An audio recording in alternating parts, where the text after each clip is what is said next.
Fréquence protestante.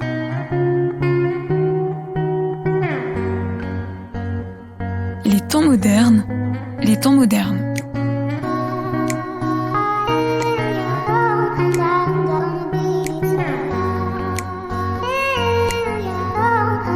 Laurence Roufouillet.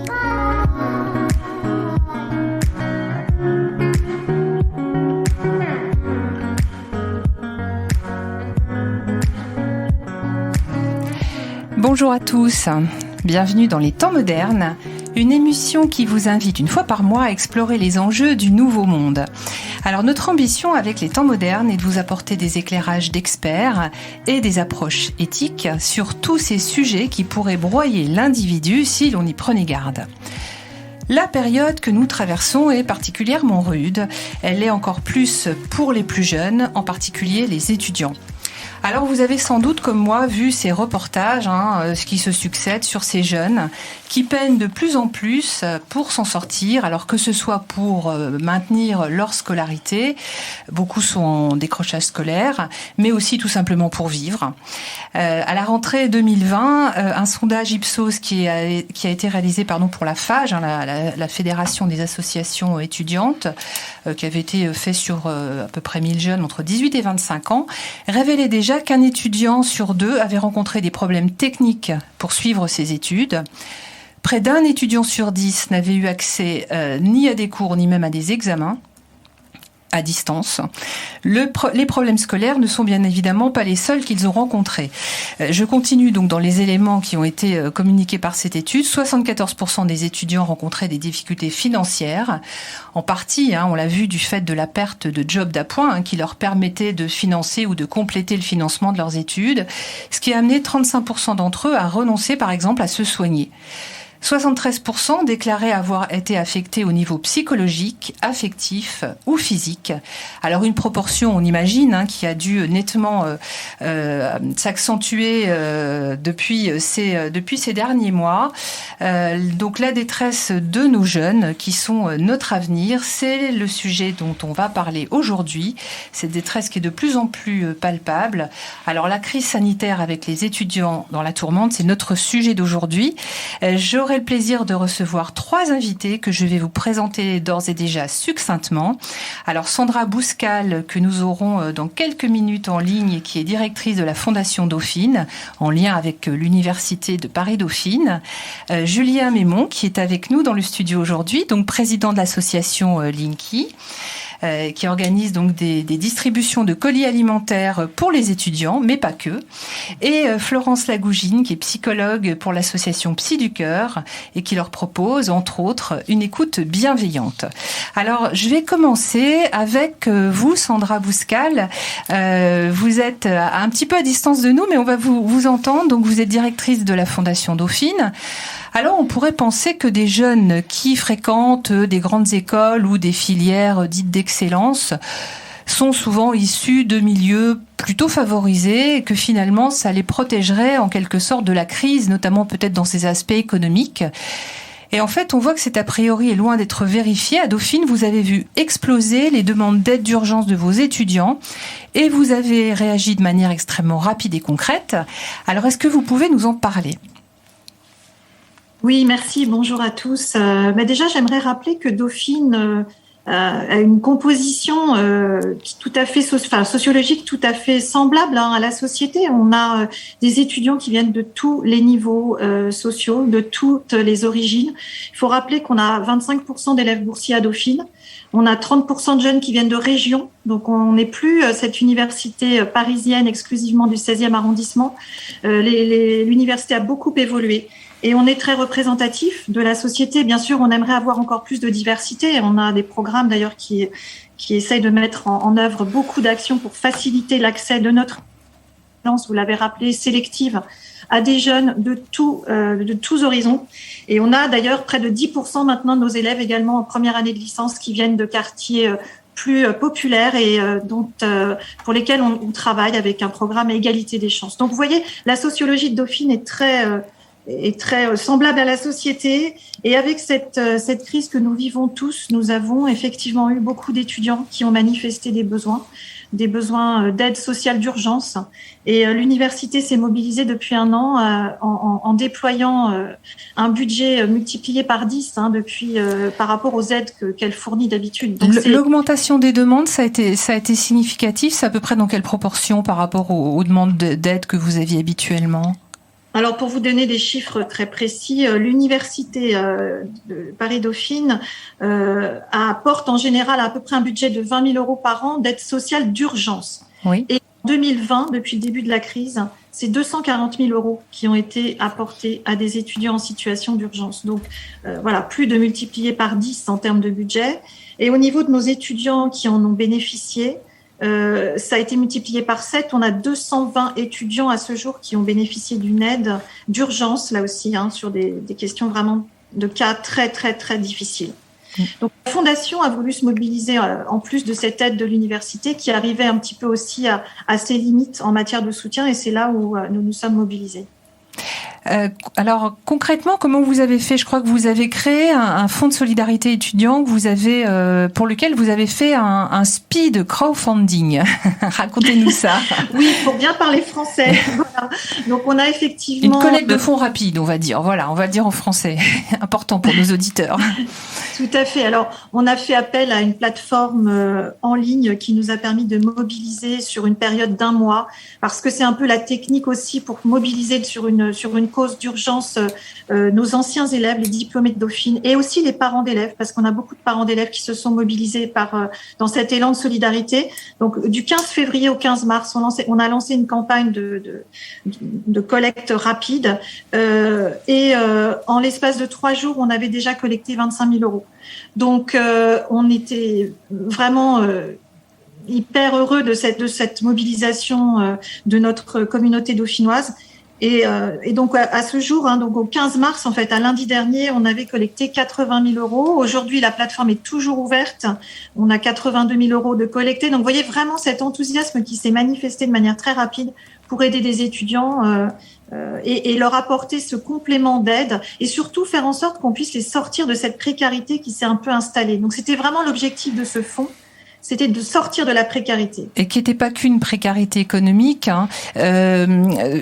Comment vous allez vous servir, alors au-delà du fait de distribuer éventuellement, alors je sais que vous avez commencé des distributions alimentaires, mais finalement ces fonds, ça va se servir à quoi concrètement ? Comment ça va aider les étudiants ? Est-ce que vous avez quelques exemples à nous donner ? Bien sûr, déjà, je voulais dire qu'au-delà de l'aide financière qui est extrêmement importante, on a aussi eu des initiatives en dehors du soutien financier. On a des anciens qui nous ont proposé justement une collecte de produits alimentaires invendus de Rungis. Donc, je sais que Linky fait ça très bien également et qui vont être sur Dauphine d'ailleurs la semaine prochaine. Donc, très bien, on les salue. Comme partenaire, merci beaucoup. On a eu également un parent d'élève qui nous a offert 100 mètres carrés de bureaux qui étaient inoccupés en raison justement de la crise sanitaire pour aider une association étudiante à venir se retrouver puisqu'une partie des locaux de Dauphine sont quand même là aussi inaccessibles. On a eu une proposition d'aide, de soutien psychologique. Donc ça a fait, si vous voulez, émerger énormément d'aides. Et alors très concrètement sur les sommes qui ont été levées, on a différentes manières sur lesquelles on va intervenir. On va proposer déjà des bons alimentaires et des bons d'hygiène pour les étudiants, de manière à ce qu'ils ne doivent pas, si vous voulez, passer par cet exercice quasi mensuel, et pour certains d'entre eux, 2 fois par mois, de soumettre un dossier à la commission d'aide sociale d'urgence. Ce qui est très stressant finalement, c'est assez anxiogène pour eux d'être obligés tout le temps de refaire des démarches qui sont déjà assez compliquées à la base. Absolument, c'est difficile. Il y en a en plus certains qui s'autocensurent aussi. Donc cette collecte, elle a permis, si vous voulez, de leur dire, ben voilà, n'hésitez pas, on est là pour vous. Ça sera anonyme, confidentiel, mais on peut vous aider et c'est ouvert à tous. Venez nous rejoindre si vous avez des problèmes, on est là pour vous. Et donc on a essayé d'apporter cette aide pour qu'il n'ait pas à chaque mois revenir et poser un dossier pour qu'ils puissent se concentrer de manière sereine sur leurs études. Il faut rappeler que c'est extrêmement difficile les études à Dauphine et donc pour ces jeunes-là qui sont dans des situations précaires comme ça, c'est compliqué. Donc on va leur fournir des bons alimentaires. On va également leur proposer pour certains d'entre eux qui sont en région ou parfois même qui sont des étudiants internationaux de pouvoir prendre en charge leur billet d'avion ou leur billet de train. On a des cas d'étudiants qui ne sont pas rentrés chez eux depuis 2 ans.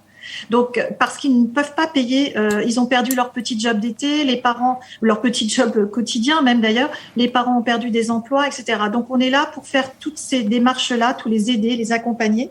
On va également proposer de l'équipement numérique, de l'équipement informatique pour ceux qui ont eu un ordinateur qui est tombé en panne ou qui ne peuvent pas en racheter un. Et puis, on a décidé aussi d'accompagner, au vu des résultats qu'on a eus sur cette collecte, d'accompagner le financement d'un fonds psychologique que l'université est en train de signer avec la fondation la fondation de santé des étudiants de France. Oui.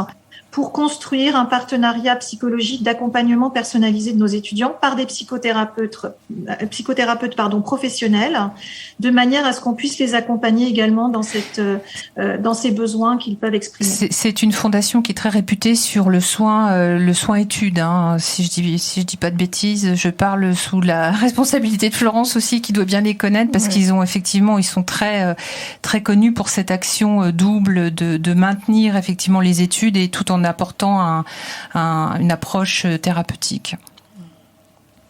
Effectivement, donc c'est un partenariat qui va être signé à la fin du mois et on est très heureux au niveau de la Fondation Dauphine d'avoir pu participer à hauteur de 40% de son financement pour cette première année grâce à cette collecte et grâce à la mobilisation donc de ces parents d'élèves, de ces anciens élèves et de ces entreprises qui nous ont soutenus.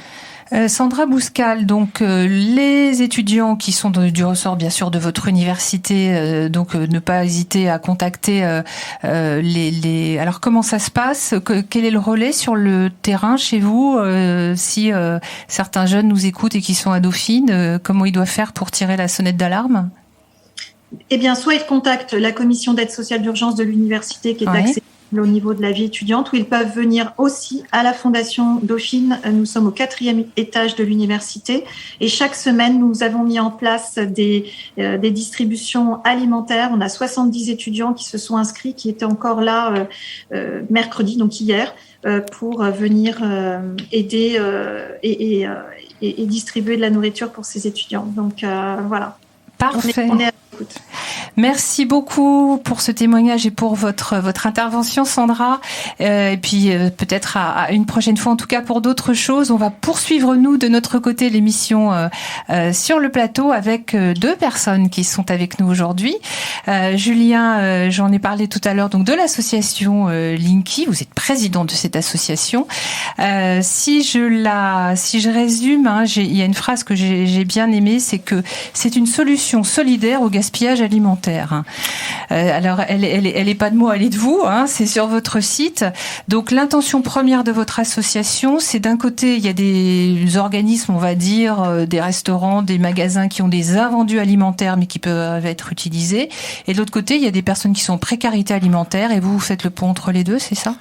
Bonjour, oui, tout à fait, c'est ça. On essaye de faire de l'aide alimentaire durable, c'est-à-dire d'essayer à la fois d'avoir des actions qui prennent en compte l'époque dans laquelle on vit et le besoin de choisir aussi les aliments dont on peut bénéficier. Et donc pour l'aide alimentaire, pour ceux qui en ont besoin, d'avoir des colis alimentaires qui sont constitués d'une certaine manière.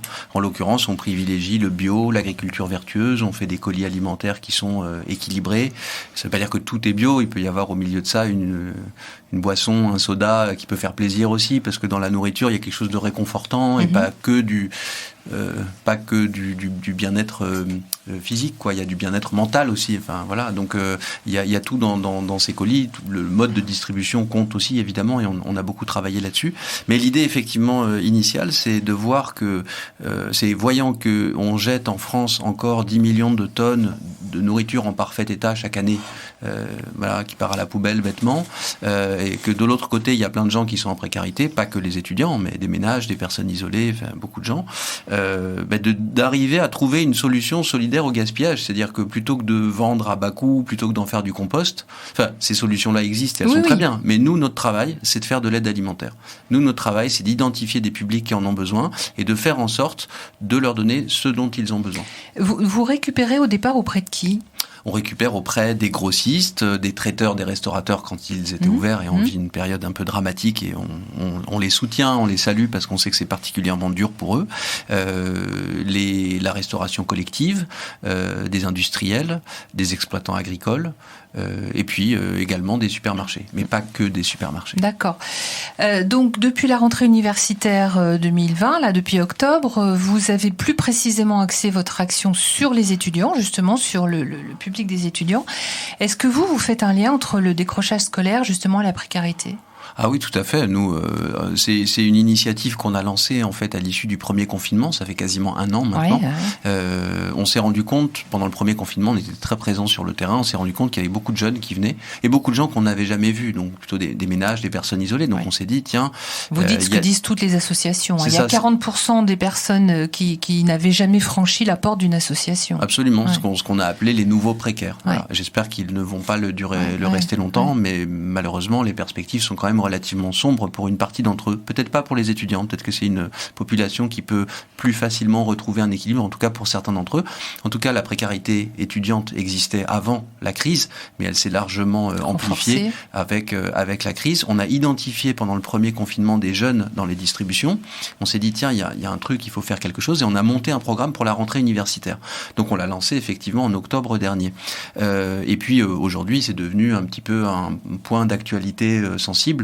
Tout le monde a conscience de la situation dramatique d'une génération qu'on peut considérer comme sacrifiée, en tout cas momentanément. On espère que non, oui. Oui, non, momentanément. Le but, c'est qu'elle ne le soit pas, j'espère, en tout cas, oui. Absolument, et on y travaille, et on essaye de constituer avec d'autres un filet de sécurité pour cette génération. Et quand je dis sacrifié, c'est pas sacrifié impactés. Ils sont très impactés pour l'instant. Mais c'est qu'ils sont momentanément, en tout cas, mis de côté dans une société qui n'a pas anticipé la gravité d'une crise qui nous touche tous, mais qui les touche davantage compte tenu d'une précarité qui est liée à leur âge, qui est liée à leur insertion dans la société, qui est liée au fait que souvent les familles sont éloignées des étudiants, que ce soit des familles en France ou que ce soit des familles à l'étranger, et ils se retrouvent en plus bloqués devant un ordinateur à suivre des cours toute la journée. Donc c'est une situation qui est très complexe. Mais oui, évidemment qu'il y a un lien entre décrochage scolaire et insécurité alimentaire. C'est que nous, les étudiants qu'on voit chaque jour, c'est des étudiants qui nous racontent que c'est soit leurs études, soit manger, en fait. Mais ils n'arrivent pas à faire les deux. Ils ne parviennent pas à faire les deux. Ça demande trop d'énergie, c'est trop compliqué, c'est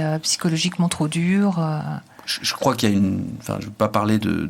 Enfin, Florence en parlera beaucoup mieux que moi, mais je pense qu'il y a une charge mentale qui est beaucoup trop forte sur... une pression énorme. Sur nous tous dans la société, mais qui les touche eux tout particulièrement parce que peut-être qu'ils sont un peu plus jeunes et qu'ils ont un petit peu moins de ressources et de... solutions pour dépasser ces difficultés.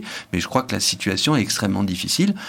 Il y a 1 an, il n'était pas envisagé et il n'était pas envisageable que nous vivions avec des masques, que nous soyons empêchés de sortir, que nous soyons empêchés de voir les gens que nous aimons ou des étrangers qui sont dans le coin parce que on partage le même bar ou le même restaurant. Et depuis 1 an, on vit ça. Oui, tout a été bouleversé. Clairement, tous les repères en fait ont été brouillés et il faut trouver de nouvelles façons de se structurer. Moi, je voudrais que vous nous expliquiez. Donc, vous fonctionnez avec des points de distribution. Oui, on a des points de distribution dans Paris, donc tous les jours, donc des points qui sont différents. Et l'idée, c'est que tous les étudiants qui en ont besoin puissent venir à une distribution alimentaire. Ils reçoivent systématiquement, quand ils se sont inscrits, préinscrits, ils reçoivent un colis alimentaire de 6-7 kilos. Ah oui, c'est beaucoup quand même. Oui, c'est ça. L'idée, c'est d'avoir une bonne dizaine de repas. Il y a évidemment des fruits, des légumes, des plats préparés aussi par des chefs, parce qu'on a lancé un partenariat avec des chefs esselés dans leur restaurant. Donc, on fait des petits plats aussi pour eux. Comme ça, ils ont à la fois à cuisiner, et puis des plats déjà cuisinés, puis cuisinés pour eux avec amour. Donc, c'est fantastique. On l'a fait en partenariat avec une association qui s'appelle Écotable.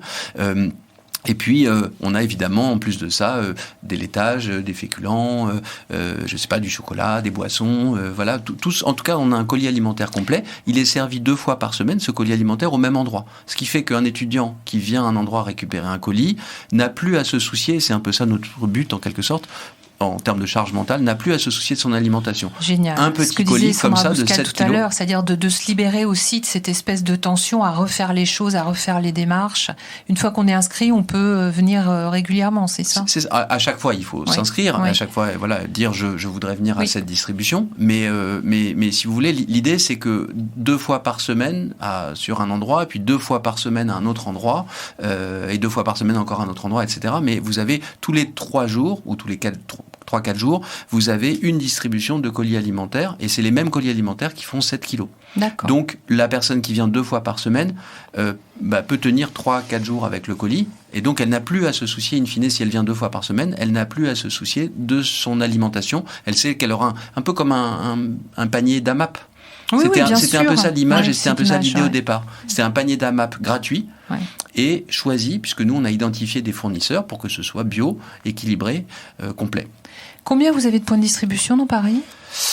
On en a beaucoup, on a des points qui bougent, c'est-à-dire des campus. On distribue directement dans les universités. Sandra faisait référence tout à l'heure à Dauphine, donc on est à Dauphine la semaine prochaine, on est ravis d'être là-bas, et voilà. Mais on est dans beaucoup d'autres universités, donc chaque semaine ça change en quelque sorte. Et puis après on a des points fixes dans le 13e arrondissement, dans le 18e arrondissement et dans le 12e arrondissement. D'accord. Du lundi au samedi. Ça représente quel volume de colis distribués ?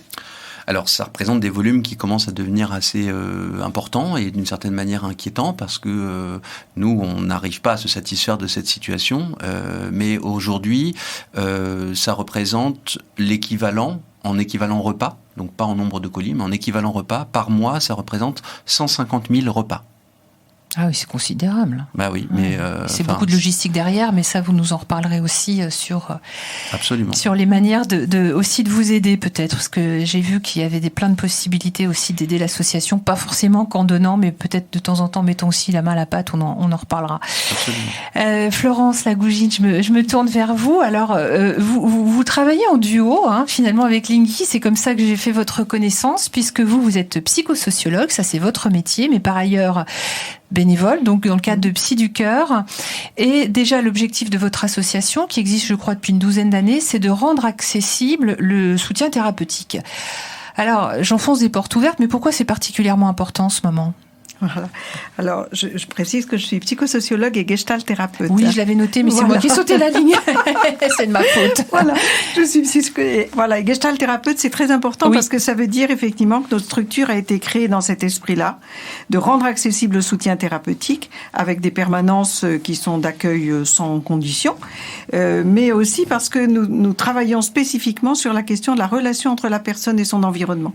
Et c'est à cet endroit-là, je pense qu'il y a beaucoup de choses où nous nous sommes trouvé, je dirais, avec bien trouvé. Vous êtes bien trouvé. Voilà, on s'est bien trouvé effectivement à cet endroit-là. Ce que nous cherchons à faire là, c'est vraiment de développer des actions dans lesquelles, là, ce sont les psys qui vont vers les personnes. C'est pas, on n'attend pas effectivement que les personnes viennent vers les. Vous allez au devant. Voilà, on va au devant directement. Et c'est là que c'est quelque chose qui est vraiment fondamental, parce qu'en l'occurrence, il y a beaucoup d'offres de formation, de thérapie, qui existent. Voilà. Mais en l'occurrence, ou de psy qui existent, mais le problème, c'est comment j'y accède. Parce que pour y accéder, il y a quand même au moins 4 pas qu'il faut pouvoir faire. Il faut pouvoir déjà sentir qu'on va pas bien. Et déjà identifier que je vais pas bien, c'est déjà un truc assez compliqué. J'enlève ça. Voilà. C'est plus commode. Déjà, c'est quelque chose d'assez compliqué de sentir à quel endroit je dépasse mes propres limites. Ouais. Ensuite, il y a un deuxième pas qui est de pouvoir identifier justement, mais quels sont mes besoins ? Si je me sens pas bien, c'est quels sont mes besoins ? Sentir ça, identifier ça, c'est pas simple. Ensuite, il faut pouvoir, à partir de ces besoins, formuler une demande, c'est-à-dire concrètement se dire mais qu'est-ce que je fais comme demande ? Et quand je fais une demande, ça veut dire que je vais traverser quelque chose de bien compliqué qui est de se dire je peux pas m'en sortir tout seul. Et toutes les aides qu'on apporte à l'heure actuelle, effectivement, elles se confrontent à cet endroit-là, à l'endroit de jeunes qui doivent pouvoir se dire j'arrive pas à m'en sortir tout seul. J'arrive pas à m'en sortir toute seule, il faut que je puisse faire une demande. Et après, le 4e pas, c'est ensuite, il faut que je puisse de ma demande, faire une démarche, aller vers un endroit où il y a des personnes, que ça soit donc sur le plan vital, sur le plan alimentaire, que ça soit sur le plan psychologique, que j'aille vers quelqu'un qui peut m'aider. Donc actuellement, c'est effectivement quelque chose qui est extrêmement important. Et c'est là, je crois, où on s'est bien retrouvé avec Linky, c'est que Linky a intégré dès le départ cette dimension humaine, la dimension humaine dans son approche. C'est-à-dire que là, il y a bien eu quelque chose qui s'est fait. Oui, on fait de l'aide alimentaire avec un certain esprit, avec des valeurs sur le plan solidaire, durable, comme tu l'as dit. Mais aussi, c'est vraiment, c'est à des êtres humains qu'on s'adresse. C'est pas juste une opération qu'on fait, c'est à des êtres humains. Et à cet endroit-là, vous avez vu que ces êtres humains, eh bien, vous vous adressiez à eux, vous les appelez par leur prénom. Je vois ça avec tous les bénévoles qui interviennent. Vous les appelez par leur prénom, vous leur parlez. Vous faites pas juste leur distribuer des produits, vous leur parlez. Et puis parfois, vous leur parlez. Et puis il y a quelque chose de très précieux qui se fait à la fin. C'est que à la fin, il y a toujours des bénévoles qui disent et puis alors surtout, si c'est la première fois que tu viens, tu oublies pas que tu ramènes ton sac la prochaine fois. Et ça, ramener le sac la prochaine fois, ça veut dire faire du lien avec la prochaine fois. Et ça veut dire tu es bienvenu. Ouais. Et nous nous inscrivons dans ce courant-là. Ça veut dire aussi... et puis si tu as aimé cette expérience, parce que c'est un moment de rencontre pour les jeunes, c'est le moment où justement ils sont là, tous ensemble, ils peuvent même se donner rendez-vous entre copains quand ils en ont, pour pouvoir se retrouver là. Donc tout le travail de la déstigmatisation se fait de soi-même. Et c'est très important. Et alors là, du coup, on arrive effectivement à un endroit où on va dire, mais si tu as aimé cette expérience de vie, eh bien, like-nous, parce que ça nous aidera à avoir des donateurs.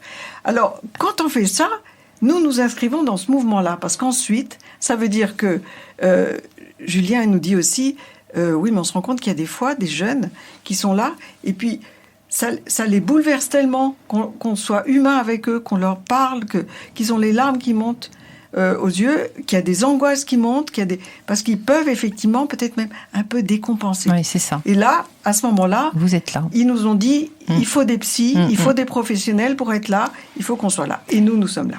Alors, je vous interromps juste quelques instants. On va faire une petite pause et puis ensuite on reprend. C'est passionnant. À tout de suite.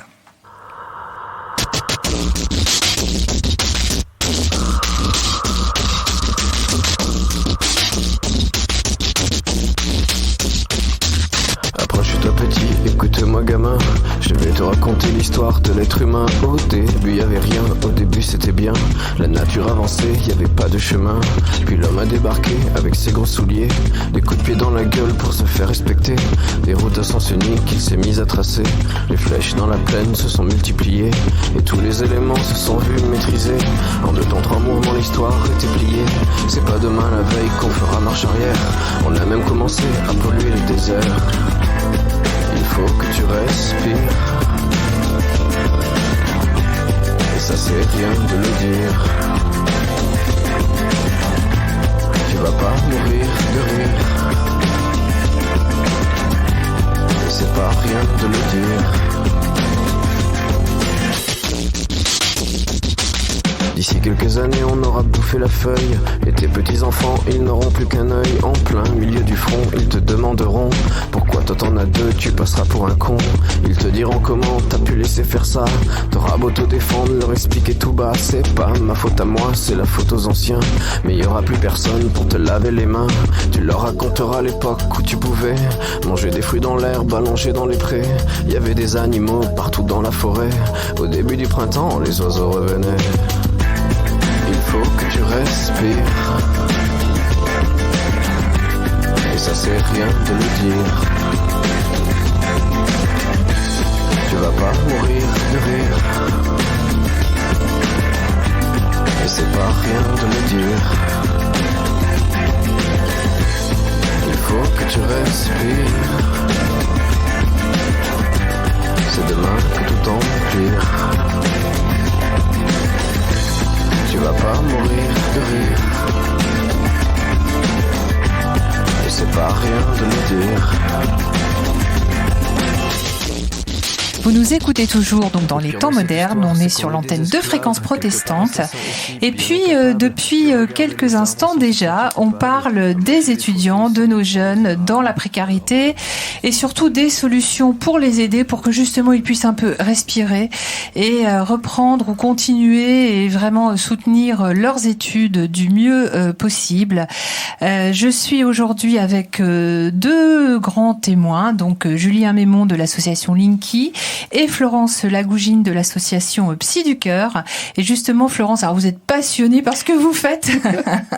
On pourrait faire, je pense, des émissions plusieurs heures avec vous, Florence. On va essayer de se concentrer. Donc, vous parliez, alors moi, il y a un mot pour moi qui est très important, c'est la déstigmatisation.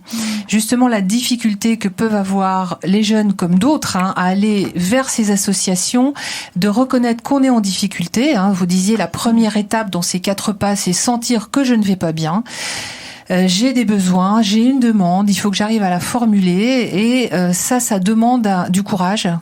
Vous parliez de légère décompensation quand il y a justement des moments où c'est un peu tendu émotionnellement et où ces jeunes, les larmes montent aux yeux. Qu'est-ce que vous leur diriez, alors je pense à ceux qui nous écoutent, pour faire le pas? Qu'est-ce que vous leur conseilleriez? Pour essayer d'aller au-delà justement de ces a priori qu'on peut avoir, de cette honte tout simplement, ou de culpabilité, je sais pas, qu'on peut ressentir? Une première chose qui se fait de plus en plus, puisque maintenant ça fait quelque temps que nous sommes effectivement à la fin des distributions alimentaires de Linky et que nous voyons des situations évoluer et des positionnements des jeunes évoluer. Une des premières choses que nous voyons de plus en plus, c'est que les personnes viennent de plus en plus avec au moins un copain ou une copine. Ah, très bien. Ils viennent à plusieurs. Et ça, c'est formidable. Parce que ça, c'est un bon effet. Oui. C'est un bon effet, effectivement. C'est que c'est un lieu où on peut se rencontrer, on peut donner rendez-vous, et que là, à ce moment-là, la honte sociale, elle peut effectivement se dissoudre. On y va, c'est un bon moment. Je crois que les jeunes ont bien capté que c'est un moment où il y a de la musique, c'est chaleureux. Justement, je vous interromps sur ce point-là parce que ça, c'est Alexis qui m'en a parlé. Il y a de la musique sur vos points de collecte. Il y a systématiquement de la musique, si possible un peu fort, peut-être même un peu trop fort. Mais et ça nous oblige d'abord à... Bon, il y a tous les gestes de sécurité, bien de sûr, barrières sont évidemment respectés. On fait très gaffe à ça. Ça nous oblige parfois à parler un peu plus fort. Parfois à mettre la main sur l'épaule aussi quand on parle à quelqu'un. Voilà, c'est ce qu'on promeut à travers ça, c'est un outil, la musique, mais c'est un outil d'hospitalité et c'est un outil de lien social. Et quand elle est un tout petit peu trop forte, on comprend qu'on est dans une situation un petit peu exceptionnelle et peut-être que l'accueil en est changé. Et c'est très important pour nous d'accueillir bien tous les étudiants qui viennent et de les accueillir dans des dispositions qui ne les stigmatisent pas encore plus qu'ils le sont de par leur situation, puisque être précaire, se trouver dans une situation où on se dit, en fait, je n'y arrive pas. En fait, je n'y arrive pas. Je cherche des recours, je cherche dans ma famille, mes amis, je cherche autour de moi. Je suis tout seul, je n'y arrive pas. Vous avez évoqué des chiffres au départ. Vous avez donné des chiffres d'un observatoire ou des chiffres d'une organisation étudiante. Nous, on fait un accueil universel, c'est-à-dire que viennent tous les étudiants qui ont une carte d'étudiant et qui se sont préinscrits. Donc, on fait pas de barrière à l'entrée. Ça, on peut peut-être le redire dans les modalités pratiques. Donc, comment on s'inscrit, par exemple ? Alors, on envoie un mail à Linky.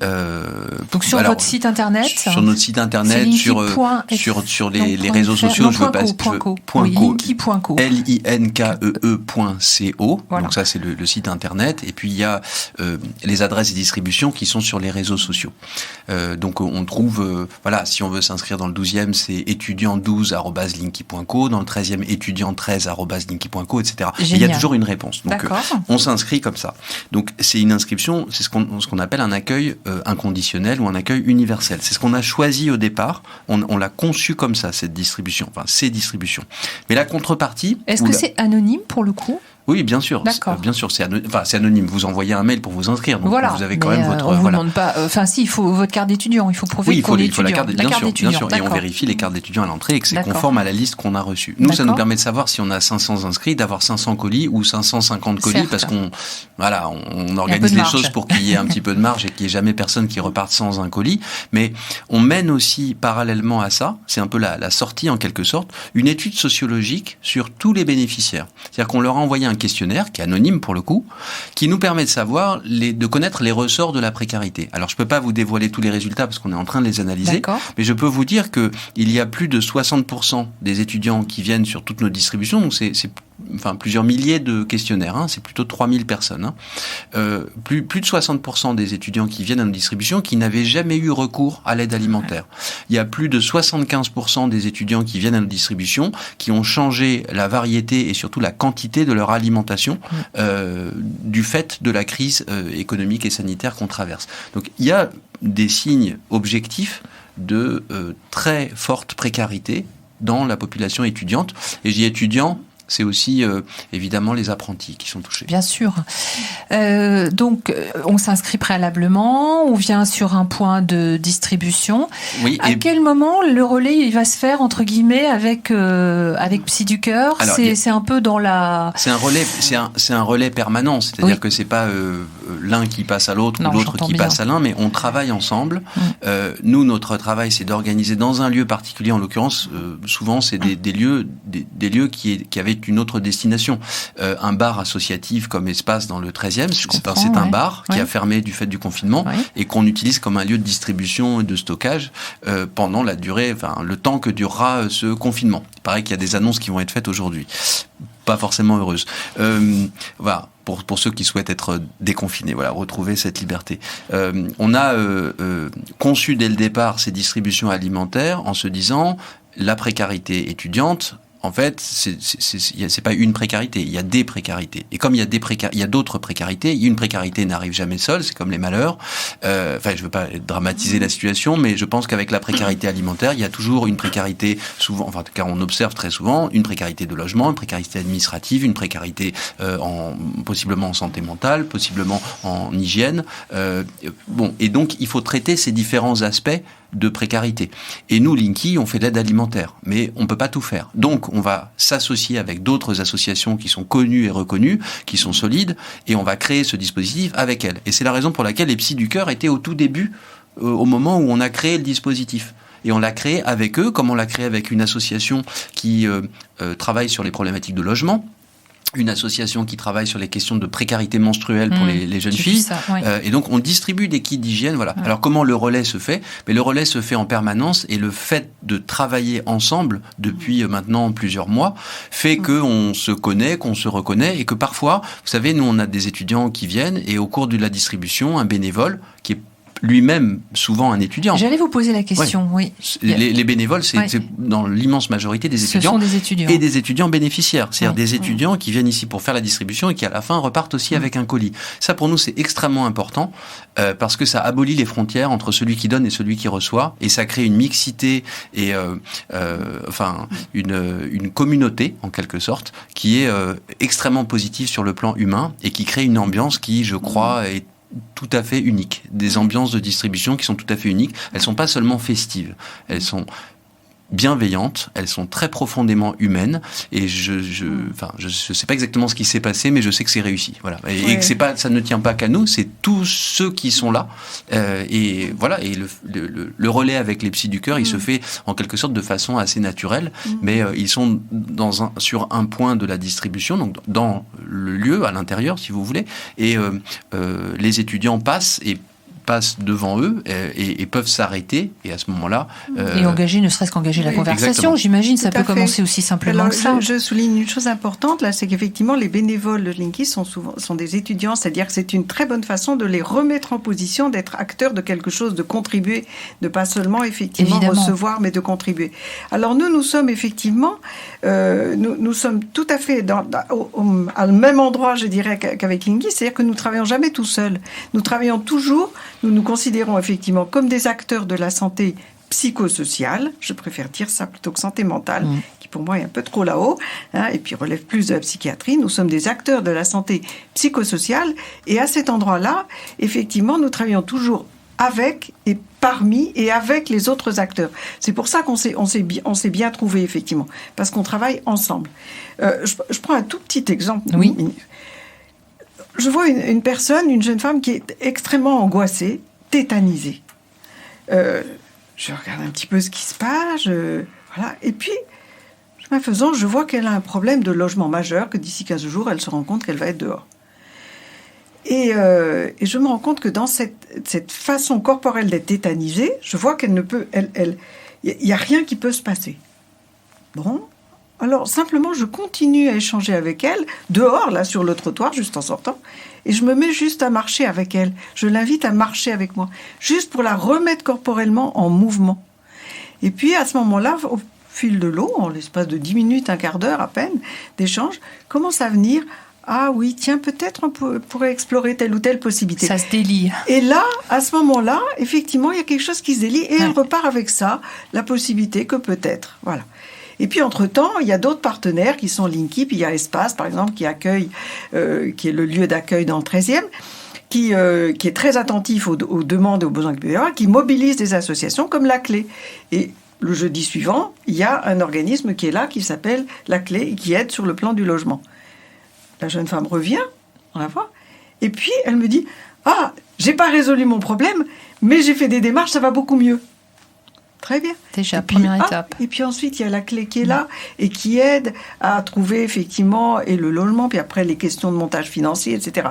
Donc, il faut bien regarder les choses en termes par rapport à la détresse étudiante. Il y a des situations qui sont des situations profondes. Il y a des attaques de panique, il y a des choses profondes qui arrivent, qui relèvent effectivement à ce moment-là d'un soutien et d'un psychiatrique, mais il y a aussi des situations où on voit remonter des choses de fond qui avaient été enfouies et qui remontent à l'occasion de la situation actuelle, ne serait-ce que de la solitude, où on tourne en rond avec soi-même. Oui. Mais il y a aussi quantité de choses qui sont d'ordre réactif et qui sont d'ordre beaucoup plus psychosocial et qui sont réactives à la situation. Et où là, il s'agit effectivement en tant que thérapeute d'être à un endroit où on va surtout pas être à un endroit vous pouvez avoir des entretiens de thérapie ici. C'est pas ça qu'on dit. À la sortie, effectivement, de la distribution, nous, on est humainement juste là, en termes de présence humaine, ce que Irvine Yalom appelle comme ça, la présence humaine. Nous sommes juste à cet endroit-là pour dire comment ça va pour toi aujourd'hui. Ça, c'est une phrase déterminante. Hein. Comment ça va pour toi aujourd'hui? Et nous arrêtons là. Et puis on regarde. Qu'est-ce qui se passe?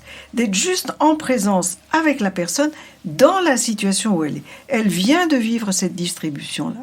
Elle a le panier plein. Nous ne les voyons pas avant quand il y a le panier vide, parce qu'il y a trop de tension par rapport à ça. Il y a donc c'est déjà un peu relâché, quoi. Ça fait déjà un peu apaisé. Le panier est plein. Et puis des fois, on leur propose de poser le panier, juste là, justement. Poser un peu le panier et prendre le temps d'être là avec nous. Mais c'est vraiment notre capacité, c'est être à cet endroit-là, au contact direct et juste dans la présence de la personne, dans la situation où elle est, et de tenir compte de ça.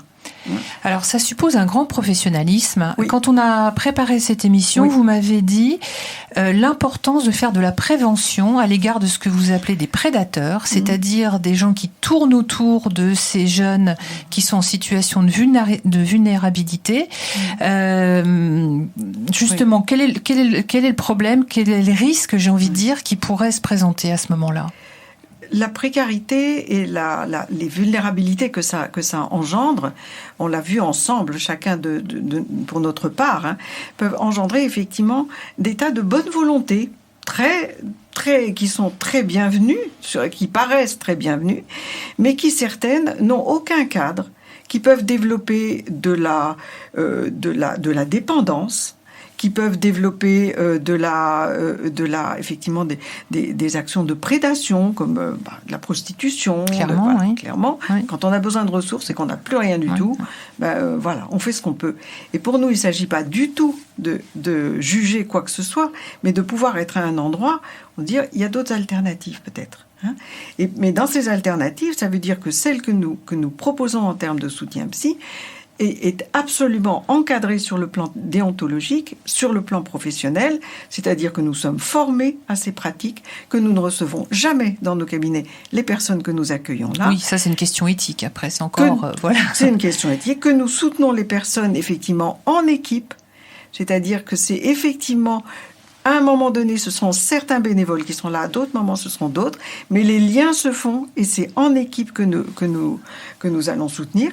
Nous assurons une supervision tous les mois de l'ensemble effectivement des personnes qui travaillent ces équipes et nous sommes engagés bénévolement, c'est aussi là qu'on s'est retrouvés, c'est que nous sommes engagés aussi bénévolement dans ces actions. C'est-à-dire qu'il est tout à fait important que notre engagement soit vraiment libre aussi de pouvoir créer les formes adéquates qui nous paraissent adéquates sur le moment. L'entretien n'est pas forcément la seule forme adéquate. Souvent, c'est juste le contact direct, le moment comme ça. Et puis peut-être à d'autres moments, ça va être des formes, là je passe un peu sur autre chose, mais ça va être d'autres types de formes, un peu plus collectives justement, des ateliers de gestes de bien-être, des rencontres dis-nous comment tu vas, de créer un petit peu plus de lien social. Pour l'instant, on a appris à faire avec la situation. Maintenant, on va pouvoir développer un peu plus d'autres formes. Mais en tout cas, cette dimension-là de prévention, elle est importante. Elle est très importante. Et cette dimension éthique est aussi extrêmement importante quand on travaille dans la précarité. Alors, Julien, moi j'ai une question à vous poser. Si j'ai envie d'aider votre association, Vous êtes la bienvenue et vous avez raison. Vous avez raison, c'est le moment ou jamais. Comment je peux faire, alors à part effectivement un don ou me proposer pour du bénévolat, comment je peux faire? J'ai vu que vous aviez une appli et que vous recrutez des linkers, je dis pas de bêtises, c'est ça? Alors oui, tout à fait. Alors en temps normal, c'est-à-dire au moment où tous les artisans sont ouverts, où il y a des restaurants, etc., il y a toujours des invendus en petite quantité. Donc l'idée, c'est que chacun puisse agir à son échelle, et plutôt si vous n'êtes pas équipé d'un camion et que vous avez juste vos jambes et puis un téléphone, en téléchargeant l'application, vous pouvez être vous-même linker, c'est-à-dire que on vous équipe avec un sac isotherme qui vous permet de garder les aliments au frais, et vous allez récupérer chez un de nos partenaires quelques plats que vous allez acheminer vers une association. Donc ça, il suffit d'avoir quelques heures pour vous aider. Il suffit d'avoir même 30 minutes. Et surtout un peu de volonté d'aider les autres. Voilà. Ça, c'est une possibilité d'aider, c'est vous aider directement. Deuxième possibilité d'aider, c'est de venir pour les distributions comme bénévole. Alors, il y a beaucoup d'étudiants et on privilégie. Combien vous avez de bénévoles à peu près sur les points de distribution? En tout, on a à peu près 5000 bénévoles.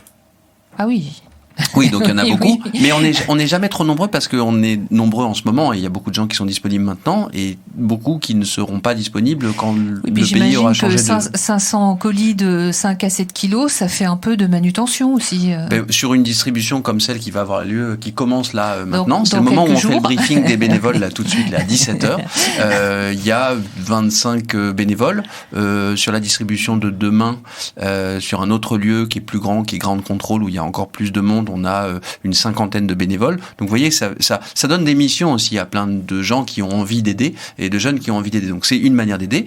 Il y a d'autres manières d'aider. Ça peut être du don financier. On en a besoin parce que si on n'a pas ces dons financiers, les subventions, les appels à projets qu'on remporte ne suffisent pas compte tenu des volumes et compte tenu de la situation actuelle qui, je pense, n'est pas pérenne, enfin qui va pas durer. J'espère que ça va décroître rapidement. Mais pour le moment, compte tenu des besoins, c'est ce que disait Sandra à Dauphine, c'est que les demandes ont été multipliées par 10. À Dauphine. Imaginez dans le reste des universités et dans le reste du pays. Donc évidemment, ça a un coût d'organiser tout ce qu'on fait et les soutiens financiers sont extrêmement importants. Donc on a beaucoup de donateurs, mais on en recherche toujours. Et puis il y a aussi du don de nourriture qui peut être très utile. Il y a parfois des gens qui connaissent tel grossiste ou tel exploitant agricole qui dit écoutez, moi je vous envoie 12 tonnes de pommes de terre. Nous on prend, surtout si c'est bio. Voilà. Mais bon, si c'est pas bio, on peut faire un effort. Donc on peut effectivement aussi alimenter de cette manière-là en nature ou en espèces sonnantes et trébuchantes. Florence, sur l'accompagnement, alors on a parlé quand on avait préparé l'émission, vous m'avez parlé d'un truc que j'ai totalement oublié qui s'appelle les BAPU. Et on oublie parfois que dans les universités, il y a des bureaux d'aide psychologique où tout étudiant peut normalement se présenter. Rappelez-moi comment ça fonctionne les BAPU. Moi, je suis pas la mieux placée pour pouvoir le dire, mais en tout cas, ce que je peux dire, c'est que ces bureaux d'aide psychologique universitaire sont là pour les étudiants, qu'il y a des possibilités de s'y inscrire. Il y en a dans chaque fac? Alors, je dirais pas qu'il y en a dans toutes les facs, ça je saurais pas trop dire, mais par contre, ce qui est important, c'est que justement, nous distribuons à la fin en même temps que nous sommes là, que nous sommes présents effectivement pour immédiatement accueillir d'abord, être en contact et apporter un premier soutien, nous orientons et donc nous avons des documents notamment qui nous sont donnés par la DAZES, la ville de Paris, donc et qui établit des documents pour que les étudiants puissent effectivement s'orienter dans un sens ou dans un autre, et nous les aidons, nous les accompagnons dans cette orientation-là à choisir ce qui est le plus adéquat pour eux en fonction de ce qu'ils ont besoin de faire. Ça c'est vraiment la première chose qu'on peut faire.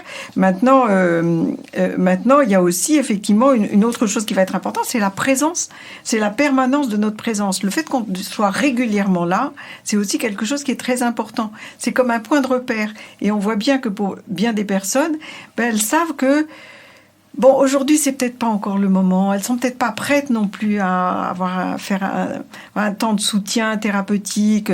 Alors, à ce moment-là, c'est pas grave. On est là régulièrement. Ça peut être la prochaine fois. Cette permanence-là est vraiment importante. On sera là la prochaine fois, on sera toujours là, il n'y a pas de souci. Et puis, un jour suivant, c'est juste, simplement, nous sommes témoins que quelque chose va mieux, que quelque chose va avancer, que voilà. Nous sommes témoins des détresses, mais aussi de la façon dont les choses avancent. Et j'ai envie de dire que, juste, si je prends le relais de ce que tu disais sur la façon dont les bénévoles prennent en main, effectivement, les questions de faire vivre et de faire fonctionner Linky, nous sommes dans une situation, alors pour le coup vraiment en termes d'écosystème durable, d'aller dans ce sens-là, nous sommes dans une posture où ce que nous allons chercher à faire, c'est surtout permettre aux étudiants et aux jeunes notamment de contacter leurs propres ressources de résilience. Génial, et de bien pouvoir sûr. Et donc de faire monter en compétence les publics, là en l'occurrence les étudiants, mais de faire monter en compétence. La visée d'un soutien thérapeutique, c'est que la personne n'ait plus besoin de nous.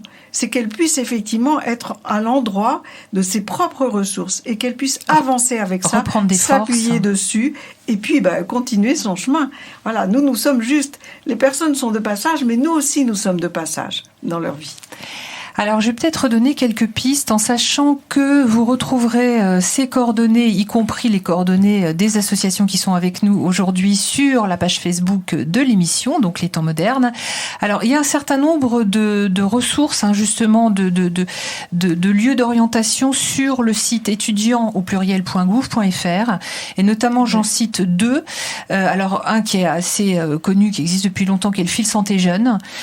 Donc, c'est vraiment réponse à des questions, c'est tous les jours. Alors peut-être pour commencer à évaluer ce que vous disiez tout à l'heure, ses besoins, peut-être prendre un premier contact, ne serait-ce que par téléphone.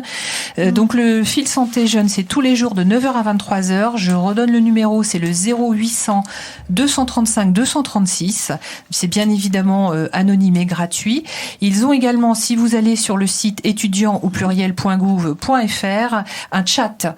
Donc on peut aussi échanger de manière anonyme avec des professionnels par chat.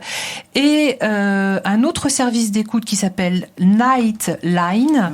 Voilà, donc soutien information par des étudiants bénévoles. C'est confidentiel, gratuit et ils ajoutent sans jugement. Donc c'est l'adresse, le site internet, c'est nightline.fr. Donc vraiment pour peut-être déjà avoir ce premier contact avant de mettre en route d'autres choses. Ils sont ouverts jusqu'à 2h du matin. Et oui, c'est pour ça sans doute que c'est Nightline. Voilà. Et puis il y en a bien d'autres que je vous incite à aller voir sur le site du gouvernement, enfin étudiant.gouv.fr. Alors on arrive au terme de cette émission. Je remercie en tout cas vivement nos invités, non seulement pour leur présence, mais surtout pour leur enthousiasme et puis pour leur action.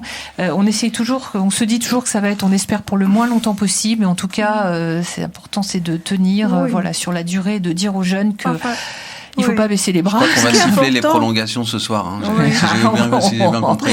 Mais ce qui est important, c'est quand même de bien sentir que les situations de crise sont aussi des situations d'opportunité.